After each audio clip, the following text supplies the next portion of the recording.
The League of Women Voters of Cupertino-Sunnyvale presents a state legislative candidate forum on education. Tonight's forum will be moderated by Cupertino Councilmember Rod Sinks. Welcome back, everybody. We're very happy to have now the Senate candidates in our districts. And I wanted to show you the map, so let me see if I can find the map. Here we have District 13 to the north of us. It includes Sunnyvale and many points north all the way up to South San Francisco. And the folks in District 13 are on the left-hand side of the stage. Christopher, introduce yourself and give us your opening statement, if you would please. Hello, my name is Christopher Chain, and I'm a public school teacher. I've been teaching for 8 years. 5 of those 8 years here in Cupertino. I've also taught in New York City, where I went to start a small public school at Sewer Park High School in the Lower East Side of Manhattan. And I've also taught in independent schools at Castaneda School. And I'm running because I want to bring focus and attention to education reform. And I know that this forum was brought together to focus on school funding. And I know that's the thing that's urgent on our minds. But it's not the most urgent reform needed in education. Our public school system needs to be rebuilt. We went from small red schoolhouses in the colonial times, and then we built new schools in the Industrial Revolution, and we haven't rebuilt and redesigned schools since. Our state testing system is built on an industrial model, and until we fix and redesign our schools, more school funding may just mean more of the same. So I'm running to try to bring attention to how we are measuring our schools, and that is a state responsibility. Our state standards are decided in Sacramento. So that's why I'm running this race. Great, and then let's have Jerry Hill. Thank you very much. It's wonderful to be here this evening and to be part of this forum. I grew up in San Francisco, have a bachelor's in history from the University of California and a secondary education teaching credential from San Francisco State. And that's where education is the foundation that I have. All public schools have enjoyed that. One of the first things that was one of the, that I noticed today was one of the slides that you saw earlier, which kind of tells the story, which talks about California is the per student spending was $2,856 less than the rest of the United States. That tells a great deal about the problems that we're facing. A lot of it's money, but it's not always money. When you look at the area that we're talking about in terms of Silicon Valley and the innovation economy that we have to support, the innovation economy that is so dependent upon good quality educated workforce, it's so important that we maintain that. We wouldn't have this innovation economy if it weren't for that. So we have to sustain that and do what we can. But money isn't the only story. When you look at the Fremont Union High School District, the Fremont District, and that 6 of the high schools are ranked in the top 10% in the country, and with the low funding that they have. How they're able to do that is with the collaborative and the collaborations that they've been able to build and the relationships that they've been able to build that I've been able to work on in Sacramento. I want to continue that because when you take biotech, as I've done in San Mateo County, working with the high schools as well, it's worked exceedingly well. Collaboration is a key also. Thank you. Great. Sally. Thank you. I'm Sally Lieber, and I want to first start by thanking the League and all of the sponsoring organizations, and thank everyone for being here tonight. I think it's a real testament to the wonkishness of our local communities here that folks will show up to talk about education funding on a Friday night. It really, truly is impressive. And there's nothing that is more important in terms of what we do in Sacramento. If there is one function of the state that we need to get right, it's educating the youth for a very complex future that we're leaving to them. And I really took to heart our superintendent's words when she spoke before the first panel and talked about the fact that we're falling further behind our states that we're competitive with. We're falling further behind every other country. We've lost a great number of teachers. Our UCs, which have been the crown jewel of the California education system have really been on the ropes financially over the past years. And there are also huge disparities within our districts. In the 13th Senate District, there is one high school district where kids are coming into a high school together, and they've had a difference in $100,000 in terms of how much has been spent on their education, getting them to the point of high school.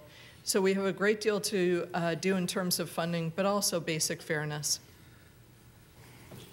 Thank you so much.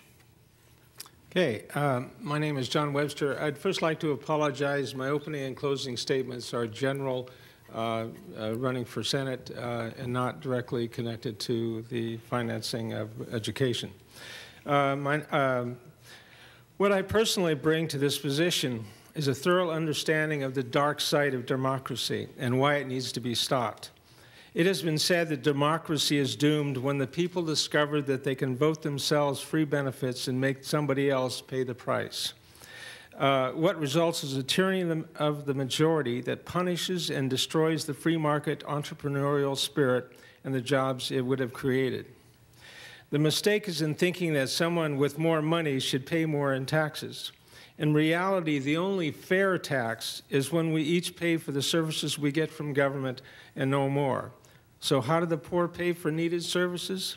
One solution would be a two-tier tax system with basic and sustaining levels, where those liberals that feel that the needy should be taken care of would sign up for the higher tax bracket and pay for all those programs that help the needy. Of course, it should be public knowledge on who would be paying the higher amounts so that they would be recognized for their generosity. As far as public education, it turns out to be a complete conflict of interest for the government to run the schools. It has the incentive to train the students into thinking that all social problems are best handled and solved through government force. This is, of course, is a complete falsehood. I have a student, Diane, who has a question for all of you. Hi, my name is Diane Chong, and I'm a sophomore attending Monte Vista High School. And I would like to ask, given that California is 47 out of 50 in per student funding, do you have plans for improving this level of funding? And if so, how do you plan on raising the money to accomplish this? We have a request to raise the volume on the student microphone. And could you ask that again, please? All right, so given that California is 47 out of 50 in per student funding, do you have plans for improving this level of funding? And if so, how do you plan on raising the money to accomplish this? Why don't we start with Christopher? Well, thank you. When we look at school funding, we have to first look at the fact that having the highest funding as a state doesn't necessarily mean you have a good school system. If we look across the country, Washington, D.C. has one of the highest funding of any state or district level school system. And they are among the lowest performing school systems in the country. But being the lowest funded school system is neither a solution. But what we need to do really is we need to look at stable funding.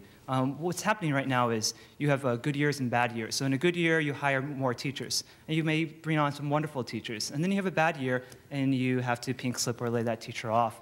So rather than looking at how we can increase funding one year, we really need to be looking at how we can provide school boards and superintendents consistent funding in the long term so that they can bring on teachers, train those teachers, and retain those teachers. So I think that, that having a stable system is more important. And we also need to be looking beyond funding. When we look at countries like Finland, they spend less on education, but they focus on teacher training.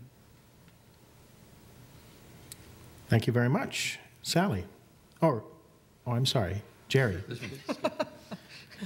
And that's a great question. Thank you for asking that. There are a couple of things that are important. One is we need to solve the inequity of funding for education. That's the first step, so that we have a fair treatment of all school districts. All students are getting the same amount of resources that are necessary. When we do that, then we need to look at some other revenue sources. Oil extraction fee in California is something that's crucial. We're the only state that doesn't charge that. It could raise over $1 billion per year, and that could go to education. I part of and co-authored, as well as a number of people legislators. Paul Fong, I see, is a co-author also of the Speakers of the Middle Class Scholarship Program that will provide scholarships up to 2/3 for those students that are in college that are getting that have family incomes of less than $150,000. So that starts there. It gives money into the families so that they can provide for the education that they have and that they need. But the main thing is that we need to solve the 2/3 budget problem in Sacramento to increase revenues. We've did it halfway. We're halfway there by having a majority vote budget, but we need to be able to increase the revenues in some meaningful, manageable form, and that needs to come next. Great. Sally. Well, the most immediate and most powerful thing that we can do to get more money for education is to pass at least one of the tax proposals that will be on the November ballot. And for Diana and the other students who are here, you can play a role in whichever one of those tax proposals you pick out as the one that you think is the best one that will be coming up. But it's essential that we have one pass. I think that we also need to take a hard look at the spending that we have. Tax credits are not as examined by the legislature and given as much oversight as they should be. All the tax credits that are $5 million or less don't even appear in our state budget. And the fact that we've had about $50 billion in tax credits over the past several years when we've cut education so severely shows that we're not looking in the right way at return on investment. Great. Okay. We've heard this little speech and all that about how it'd be an investment is, you know, to put more money into schools. What you need is you actually need to make it an investment. If I were to ask you all, you know, how many people could put out $1,000 this evening for some good cause, we'd be lucky if we came up with one. But if we ask the question, how many people would be willing to put up $1,000 and make 10% interest, then you suddenly would have a lot of hands. And the same thing is, one way of doing this is by the state essentially selling education bonds that people would buy, and they would be an investment, and when they matured, that they would actually get a profit back. Since the passage of Prop 13 in the 70s, a majority of K-12 school funding, along with decisions about curriculum, textbooks, programs, and assessments, have shifted away from local control to state control. Given the situation, how much control do you believe should be returned to local voters and school boards? And if you support reforming Proposition 13, how? A lot of this going on. I talked about the dark side of democracy. Well, the trouble is that people say, oh, there's money over there that we can get our hands on. In a free market system, it's supply and demand. Okay, you offer a service and you charge for that service. We really need to start putting. I mean, there's a certain amount of yes, people value their homes by how good the schools are near them. So. There's some legitimacy for a little bit of the property tax to go to the schools, but we really need to start doing things like at least putting in a token tuition, $50 a month or something, and then only worry about the people that are really that low that that $50 is a no deal. But anyway, as I said, is get back into the supply and demand type of thing. Very good. Can we hear then from Sally? I strongly support reform of Prop 13, and from the perspective of a basic fairness issue, it's not right when a young family living in a very small single-family home is paying 4 times as much as the Trader Joe's that takes up an entire city block. And so we have to have reform, and it would also give a more predictable, more stable source of funding for the schools. One of the really unfortunate things that's happened is with our overdependence on personal income taxes, we have these tremendous sugar highs and crashes. And so much of what schools and districts are coping with is just the churn from the constant change in financial fortunes. And we should take all that energy that is devoted to the churn right now and put that into education instead. And I think that Prop 13 would really help us to get there. We also have to look at all the other funding sources that are possibly available to us in reform of Prop 26, which took away the polluter pays fees. Thank you. Jerry. Thank you. There are a lot of reforms that can go forward with Prop 13. Some of them are corporate issues that wouldn't be as difficult as going to the ballot and facing that challenge. It could be interpretive and make some major differences in how we move forward with that. When you look at local control or allowing locals, I mean, where can you have, I mean, the innovation economy we have, the businesses that have been so successful that made the Valley what it is, they didn't get their directions from Sacramento, from Washington, D.C., or elsewhere. They started here. They have the best administration here. They run their companies from here, and they're hands-on. That's where the decisions need to be made. They need to be made at the school district, in the classroom, for the most effectiveness of an educational experience. And that's what the problem has been, because Sacramento, after Prop 13, takes more control, after the initiation of Prop 13 in the 70s, takes more control, more influence, and I think Governor Brown is trying to change that. His direction is to move it back to the local government so that we can be more effective and really make the decisions where they need to be made, where no one knows better than the parents locally, than the teachers locally, the administrators in the school district. Thanks. Chris? The most insidious effect of Prop 13 isn't the change in the funding. It's the change in the activism that the legislature took on when it comes to how their role in education. The legislature can choose to pass less laws at the state level. It is a choice for the legislature to be micromanaging schools. And I believe that it's more important for the state to return legislative control to our school boards. And I think that will have a more beneficial effect than initially the changing the funding model. Though in Prop 13, we do need to separate that. In Prop 13, you have the property tax, which is very popular in California voters. But then you have just the regulations of Prop 13 that regulate how we pass general taxes. And Senator Simitian supported aligning our parcel taxes with our school bonds. And I think that makes a lot of sense, because a lot of voters, they question, why is we are laying off teachers, but then we're building a new construction project. Aligning the two would reconcile that. Very good. Thank you so much. So let's turn a little bit to issues that are not directly in line with funding. Would you support a merit pay system for teachers? And if so, what criteria do you think should be used to judge teacher effectiveness?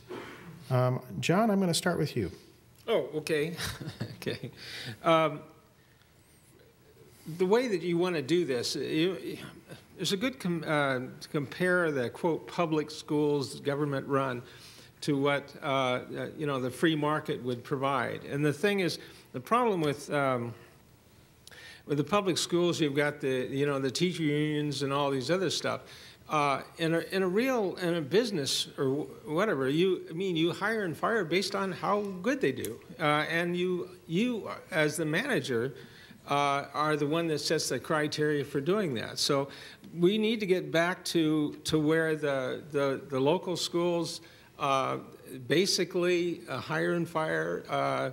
According to how they grade the performance, the various the teachers, the parents need to be able to send their kids to who they want, so that you essentially get competition, and you get the survivor is the one makes the right choices. Thank you. Sally? Merit pay always sounds like a good idea, but I think in actual practice it pits teachers against each other, and it introduces conflict into a school where it doesn't need to be there. And I think what is better is to look at freedom from relentless standardized testing that is not diagnostic for students, and some of the freedoms that were talked about of having more discretion at the local level, and having the curriculum be more entrepreneurial and use more technology in a meaningful way. But the key, I think, is to allow teachers to really engage in teaching, and I think that that's what would make the biggest difference in the practice.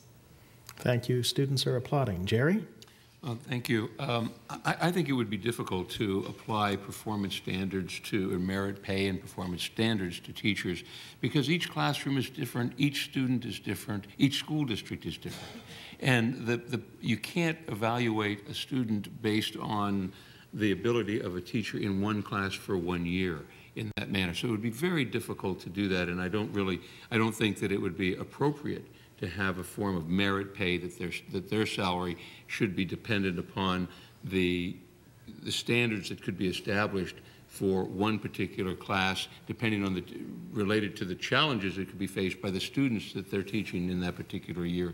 So it would be difficult. Some of the issues that the burdens that teachers are faced with today, in terms of the testing and the requirements from the state and the federal government, that's really where the problem is. That's where the challenge is in terms of the time that's necessary to teach to the test, and that's what they're doing. Spending the time teaching for the test and to the test is not allowing them to do the job that they're best trained for. Thank you. Christopher? When it comes to merit pay, the body of research, and especially if you look at the research done by Dr. Linda Darling-Hammond at Stanford University, it shows it doesn't work. And I think that one of the reasons why merit pay doesn't work is how do you measure, how are we going to measure if a teacher's a good teacher? And right now, most states are relying on state testing. And as Assemblyman Hill was saying, if you rely on state testing, you are relying on, you incentivize teaching to the test. And if we look at the question differently, if we look at what countries like Singapore are doing, in Singapore, they have a system of collecting principal evaluations of teachers.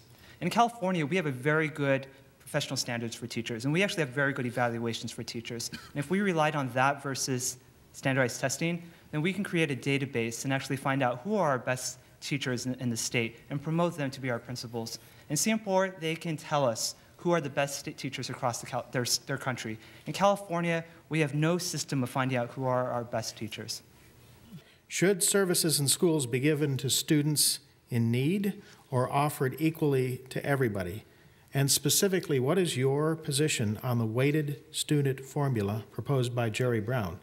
I completely support a weighted formula. I believe that it's unfair for a child or for parents to have their quality education differ because of their zip code.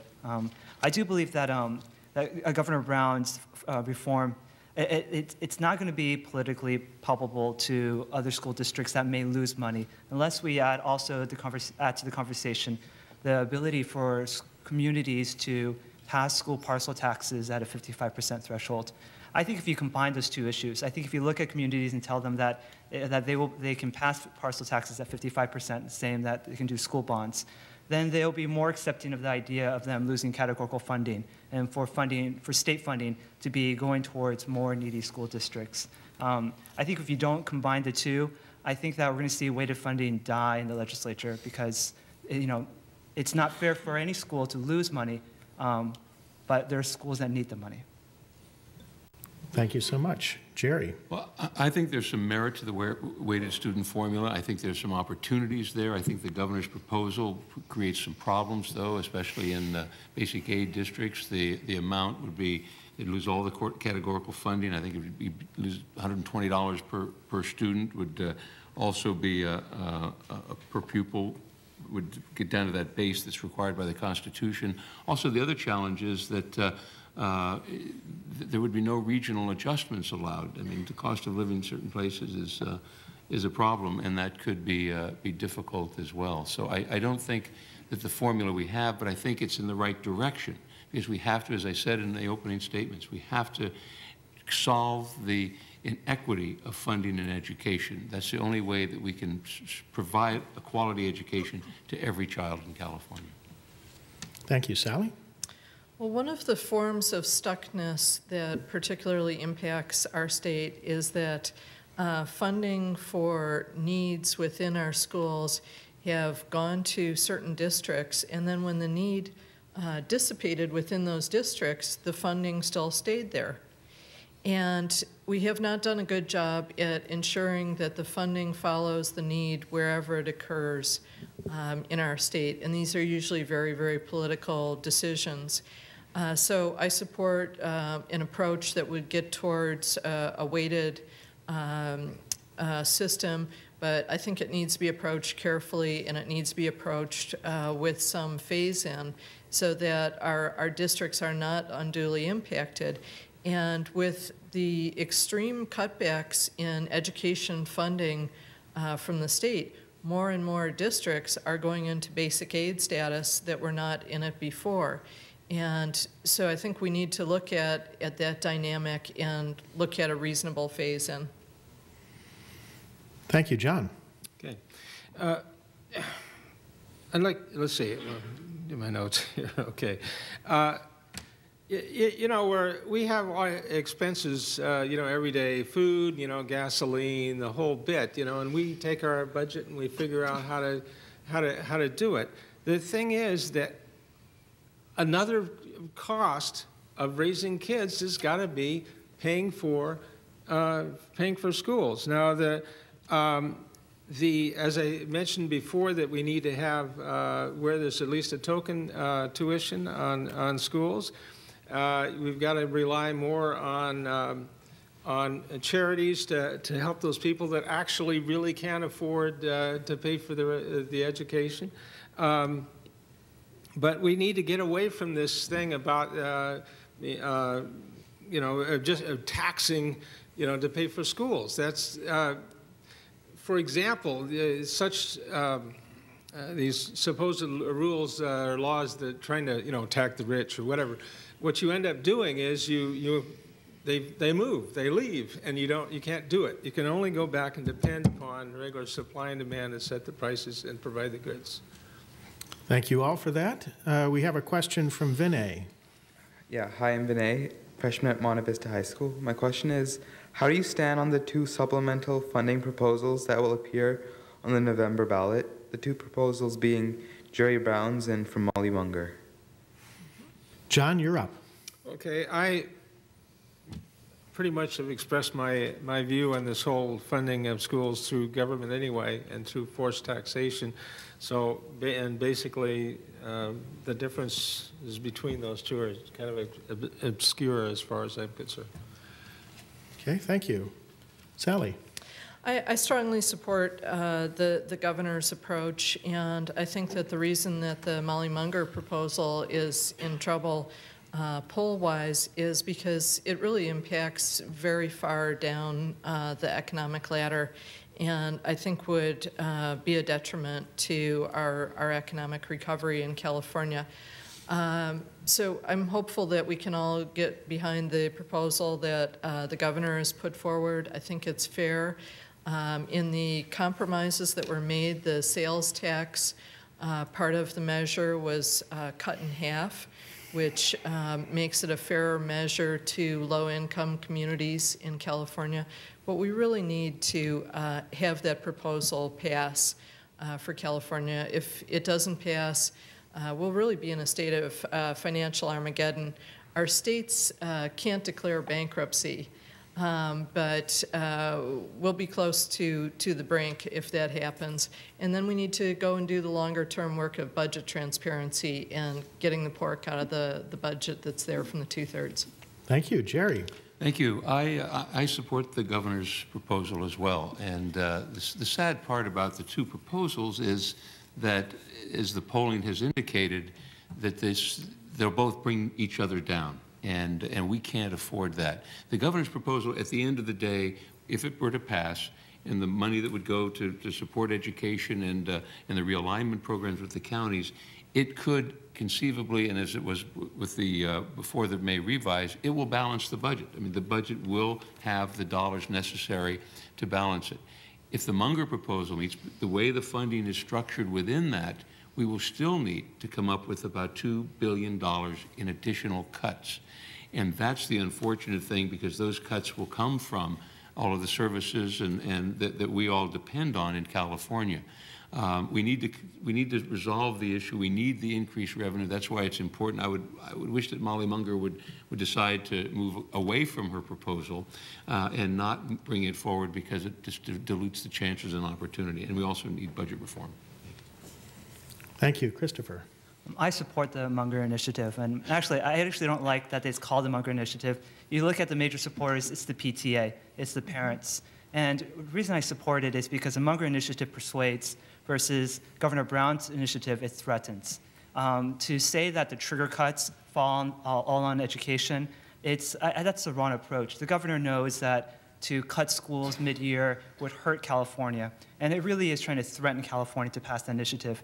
I also believe that when you look at school funding, you want to do it locally. You want to do it where you can go to your neighbor, the school board member, and say, oh, where is that being spent? I can do that. When funding goes straight to Sacramento, as it does with the governor's initiative, how do I know where it's going? And the last thing I think is most important is the Munger Initiative is the only initiative that funds pre-K. And it funds, we have to start looking at kids beyond the scope of kindergarten through high school. Kids come with a lot of needs before kindergarten, and a lot of the research is increasingly showing that funding we spend earlier in their lives will bring more return than if we only start in kindergarten. So we have 3 for the governor, 2 for Munger, 1 none of the above. Thank you all for that poll. So we have time, I believe, for one more question. And I've been looking at the toughest questions I have up here. And I'm going to go back to the charter school question.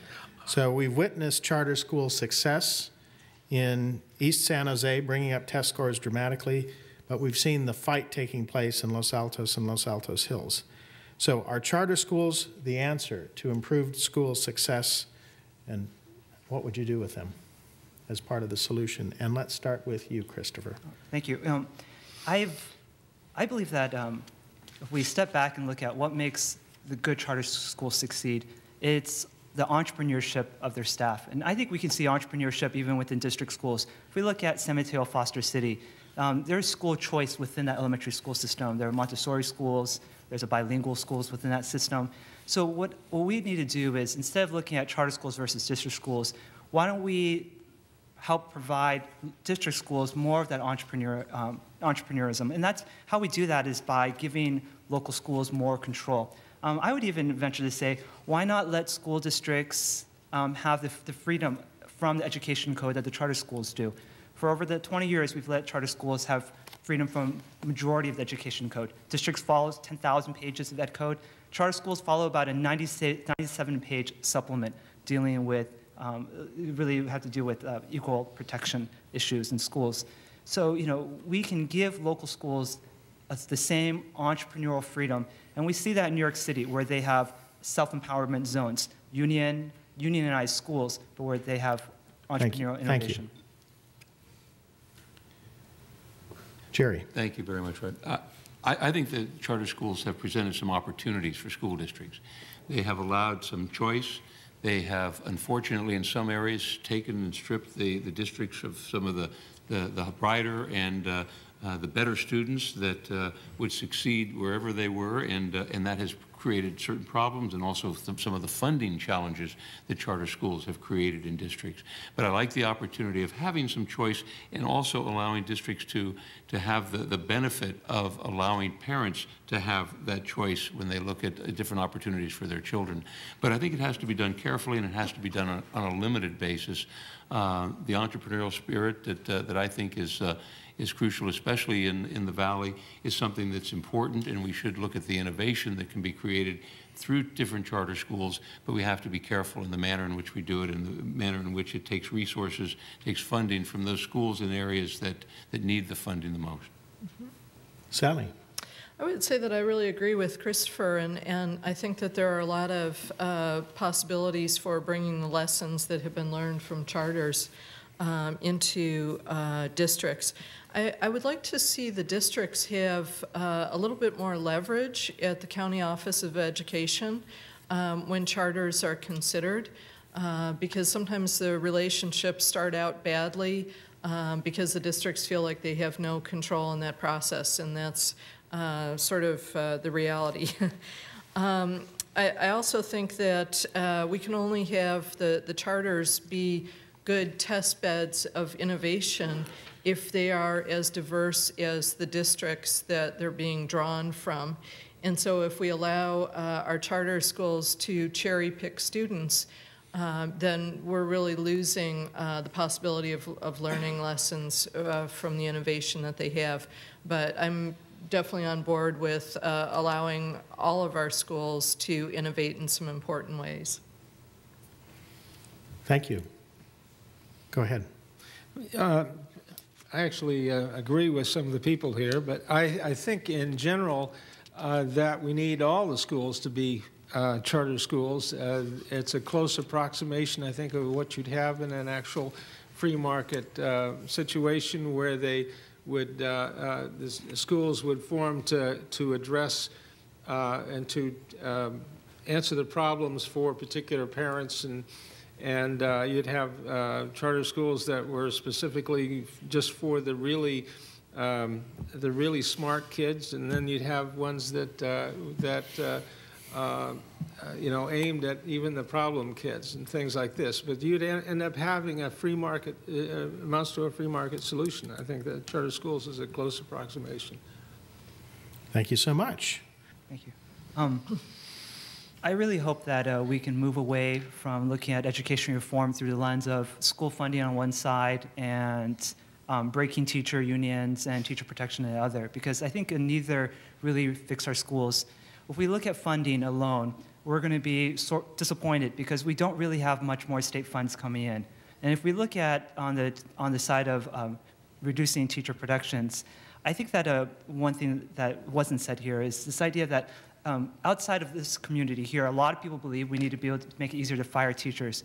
But when you look deeper into that, if you fire a teacher, who's to guarantee that the teacher, you're going to find a qualified teacher to replace them? And we really need to focus on the one commonality between all the great school systems around the world and the great school systems within our own country, and they have strong teacher training. And teacher training is one of the most cost-effective, one of the most politically possible reforms.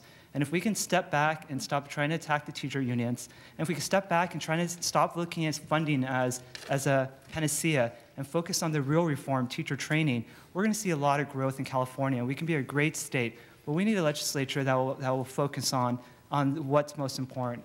And it's increasingly, there's a disconnect between education policy, which is talking about teacher training and how we can do this, by looking at Linda Darling-Hammond and Tony Wagner, looking at Patsy Salzberg, who's been writing about the Finland miracle. We need a legislature that's going to focus on fixing that, and we can do it. It's not expensive, and both parties support teacher training. Mm-hmm.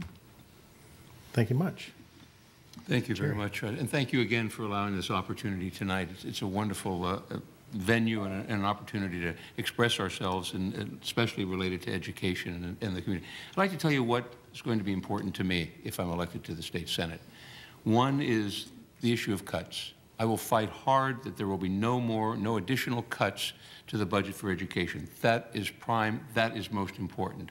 Also, that we get the funding for transitional kindergarten this year. That's crucial. That needs to be maintained. Also, that we pay back the almost $20 billion that has been cut from education over the years that I've been in the legislature, but we inherited a budget that had grown from $76 billion to $102 billion over a 4-year period of time. That's an extraordinary amount of money, and not one dime was put into reserves. My goal is also to get into the budgeting of the Capitol and make the differences, performance-based budgeting in all of the departments. Have a reserve. We need to have a rainy day fund, an opportunity so that when we get into these funding crises, which will come again, when the revenue does not meet the needs of, of our communities, that we have to have the reserve so that we don't find ourselves having to cut initial programs that are so crucial and important. That's what's important in California. I think that's what we need to do. And also, I'll be there to look for those additional revenues, whether it's the oil extraction fee, whether it's to close those loopholes, the single sales factor, which is the basis of the funding for the middle class scholarship program would come from, is closing that loophole of over $1 billion to provide funds for education. That's where my priority is. That's where I'll be. Well, Thank you much. Go ahead.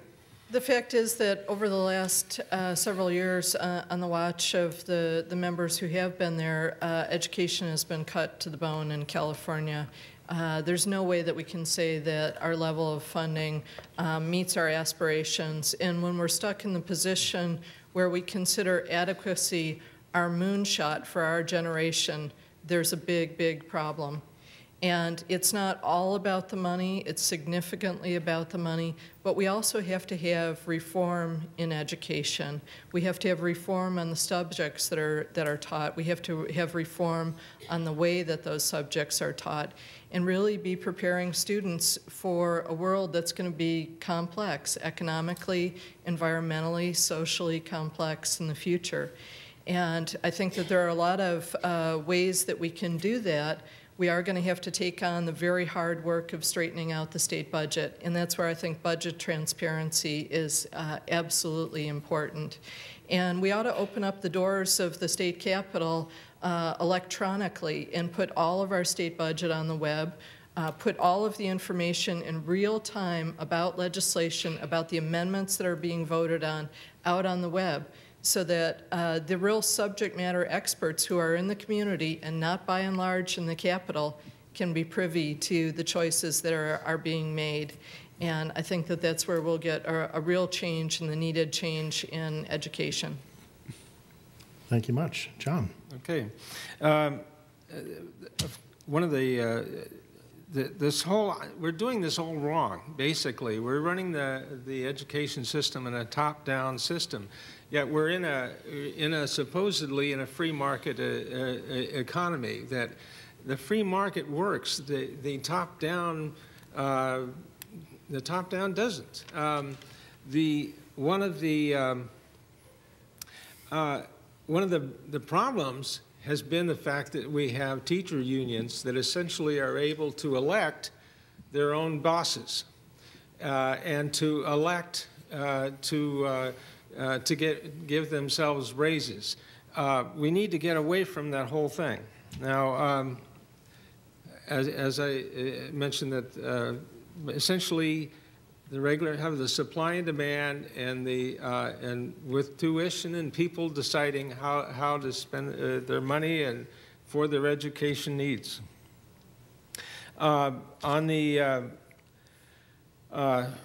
My previous closing statement was just written for the general issues, but I know a lot of you have always depended upon government to step in and make the laws to force people to do the right thing.